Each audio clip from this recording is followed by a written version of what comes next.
በሰሜን ኢትዮጵያ የተፈጠረው ውጥረት እየተባባሰ ነው። ለውጥረቱ ዋነኛው መንስኤ ህወሓት የትግራይ ክልል ምክር ቤትን በይፋ መልሶ ማቋቋሙና ደብረጽዮን ገብረ ሚካኤል የክልሉ ፕሬዝዳንት ተደርገው መሰየማቸው ነው። የአካሄድ የፕሪቶሪያውን ስምምነት በመጣሱ ከፌደራል መንግስት ጋር ፍጥጫውን ፈጥሯል። እነ ደብረጽዮን የወሰዱት እርምጃ በፌደራል መንግስት እውቅና የተሰጠውንና በሌተናል ጄኔራል ታደሰ ወረደ የሚመራውን የትግራይ ክልል ጊዜያዊ አስተዳደር በይፋ ወደ ጎን የሚገፋ በመሆኑ በትግራይ ውስጥ ሁለት ተፎካካሪ የስልጣን ማዕከላት እንዲፈጠሩ ሆኗል። ውጥረቱ በዚህ መልክ በተባባሰበት ሁናቴ የኢትዮጵያ አየር መንገድ ወደ መቀለ ሲጓዝ የነበረውና መቀለ አሉላ አባ ነጋ አየር ማረፊያ ሳይደርስ መመለሱ ተዘግቧል። የፍላይት ራዳር 24 የቀጥታ የበረራ መከታተያ መረጃ ማጋሪያ ገጽ ግንቦት 1 ቀን ከጧቱ 1 ሰዓት ከ50 ግድም ከአዲስ አበባ ተነስቶ መቀለ አሉላ አባ ነጋ አየር ማረፊያ ሊገባ የነበረ የኢትዮጵያ አየር መንገድ በረራ ቁጥር ኢቲ 100 ዲኤች ኤትዲ አውሮፕላን መቀለ ማረፍ ሳይችል ቀርቶ አዲስ አበባ ተመልሷል ሲል መረጃውን አጋርቷል። በጉዳዩ ላይ ቲክቫ ኢትዮጵያ አውሮፕላኑ መቀለ አሉላ አባ ነጋ አየር ማረፊያ ሳይደርስ የተመለሰበት ምክንያት የኢትዮጵያ አየር መንገድን ጠይቆ ነበረም። አውሮፕላኑ አዲስ አበባ መጥቶ ከአዲስ አበባ ነው ተመልሶ ሄደው፣ ምክንያቱም መቀለ ነዳጅ ስለሌለ ተጨማሪ ነዳጅ መጫን ነበረበት፣ ከአዲስ አበባ ነው ደርሶ መልስ ነዳጅ ይዞ የሚሄደው በማለት አየር መንገዱ የጉዞውን ሂደት አብራርቷል። ይህ በአጋጣሚ እንደተፈጠረ መሬት ላይ ያሉ የመገናኛ መሳሪያዎች እንዲስተካከሉ መደረጉን ገልጸው አየር መንገዱ ሄዶ ተመልሶ የመጣ አውሮፕላኑ ተመልሶ እስኪሄድ በረራዎችን አዲስ አበባ ላይ ሆልድ አድርገን ነበር። የአውሮፕላን ተመልሶ ሄዶ ቼክ ማድረግ ስለነበረበት ተመልሶ ሄዶ በተሳካ ሁኔታ ተስተካክሎ ስለነበር አረፈ። ከዛ በኋላ ያሉት በረራዎች ተደጋጋሚ ሄደው ሰርተዋል ብለዋል። ስለ ጉዳዩ በዘገባ ምንጩ የተጠየቁ አንድ የአየር መንገዱ ኃላፊ አየር መንገዱ መደበኛ የሆነ የቴክኒክና የሚያጋጥም ነገር ነው ያለ ሲሆን ሁናቴው በክልሉ ካለው ወቅታዊ ጉዳይ ጋር የሚያያዝ እንዳይደለ አስረድቷል።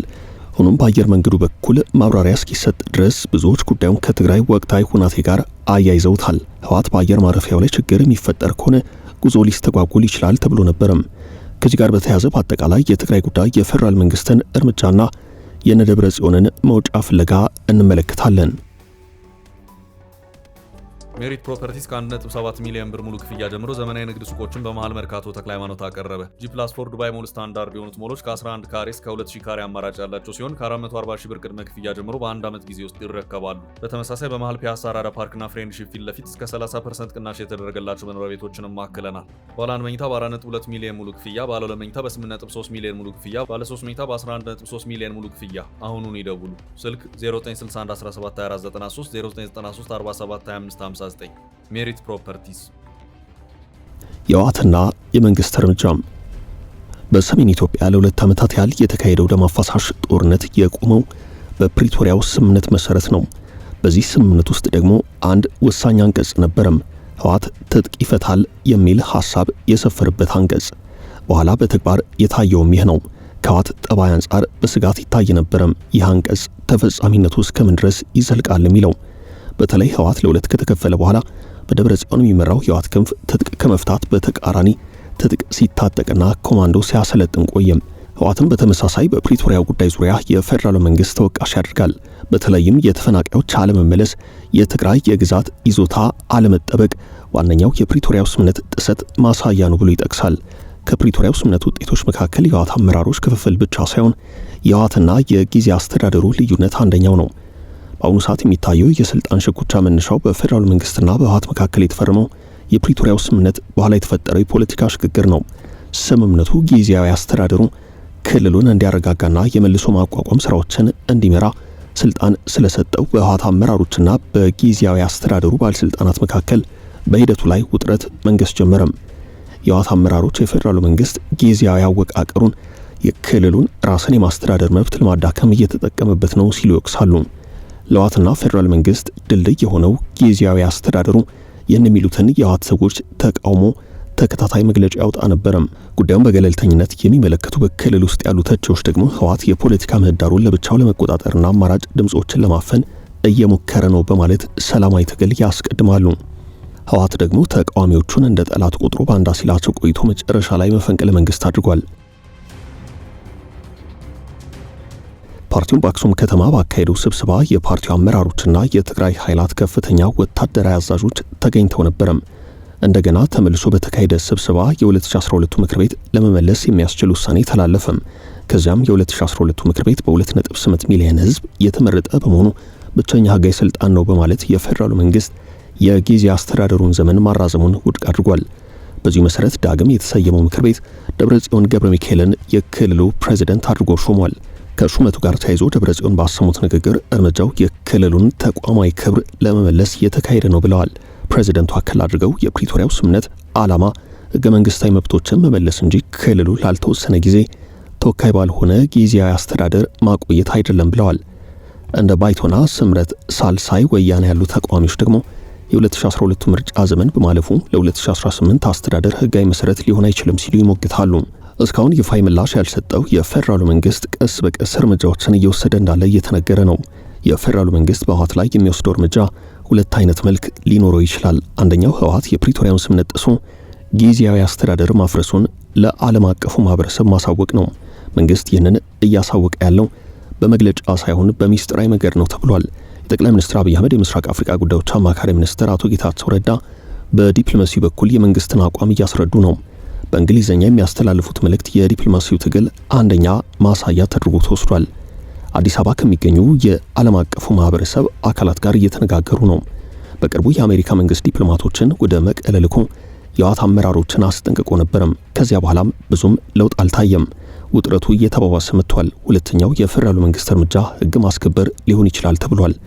መንግስት ጀቶችን በመቀለ ሰማይ ያሳየበት አንደኛው ፍንጭም ከዚህ አንጻር የሚተረጎም ነው። ተንታኞች ምናልባት በህወሓት ላይ እርምጃ ለመውሰድ ወታደራዊ መረጃዎችን እየቃኘ ይሆናል ይላሉ። እንደ አጠቃላይ ሲታይ ትልቁ ስጋት በመቀለና አዲስ አበባ መካከል ዳግም ግጭት ሊቀሰቀስ ይችላል የሚል ነው። አዲስ ፍጥጫ ክልሉን ዳግም ወደማያልቅ አለመረጋጋት እንዳይከተው፣ በሰሜን ኢትዮጵያ ሌላ ጦርነት እንዳይቀሰቀስ ስጋት ፈጥሯል። የነ ደብረጽዮን ዝግጅት። ደብረጽዮን ገብረ ሚካኤል የሚመሩት የህወሓት ክንፍ ለጦርነት መዘጋጀቱን ከእንቅስቃሴው መረዳት ይቻላል። ከኤርትራ ከሱዳን ጋር ጥምረት መፍጠሩ፣ ወታደራዊ ስምሪት ማድረጉ በስጋት ይታያል። ከዚህ ጀርባም የካይሮ ስም ተደጋግሞ ይነሳል።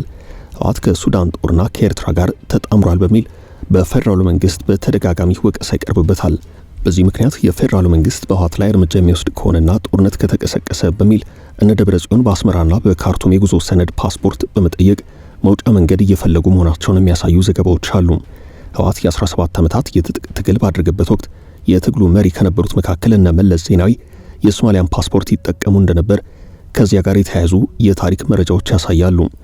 እነ ደብረጽዮን በኤርትራ በኩል የጠየቁት የጉዞ ሰነድ ዋጋው በመወደዱ በሱዳን በኩል ለማድረግ እቅድ እንዳላቸው ነው የተነገረው። የመሆኑ እነ ደብረጽዮን ያልጠበቁት እየገጠማቸው ነው። አሜሪካ በኤርትራ እንዳደረገች ሁሉ በሱዳን ጉዳይ ዝምታዋን ሰብራለች። አሜሪካ ከኤርትራ ጋር ግንኙነቷን ካጠናከረች የነ ደብረጽዮን እንቅስቃሴ አደጋ ላይ ሊወድቅ ይችላል የሚሉ አስተያየት ሰጪዎች አሉ። የኢትዮጵያና የኤርትራ ግጭትም በአሜሪካ አማካይነት ሊቀር የሚችል ነው። የፌደራሉ መንግስት እስካሁን ባለው ሁኔታ ለነ ደብረጽዮን መፈንቅለ መንግስት ይፋዊ ምላሽ ባይሰጥም የዲፕሎማሲ እንቅስቃሴ ግን እያደረገ ነው። ህወሓት የፕሪቶሪያውን ስምምነት ጥሶ መፈንቅለ መንግስት ካካሄደ ብቻውን በአሜሪካ በኩል ከባድ ተጽዕኖ ይመጣበታል። አሜሪካ የህወሓት የጦር አጋር የሆነው የሱዳን ጦርንም አስጠንቅቃለች።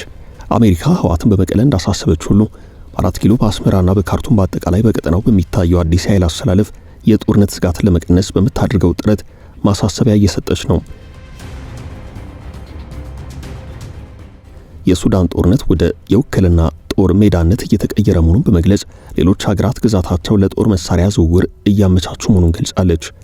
የዩናይትድ ስቴትስ የውጭ ጉዳይ ሚኒስትር ማርክ ሩቢዮ በሱዳን እየተካሄደ ያለው ግጭት ከጊዜ ወደ ጊዜ በርካታ ሀገራት የሚሳተፉበት የውክልና ጦርነት እየሆነ መምጣቱን ተናግረዋል። በሱዳን ሰብአዊ እርዳታ ለማድረስና ሲቪሎችን ለመጠበቅ ሲባል አስቸኳይ የተኩስ አቁም እንዲደረግም ጥሪ አቅርበዋል።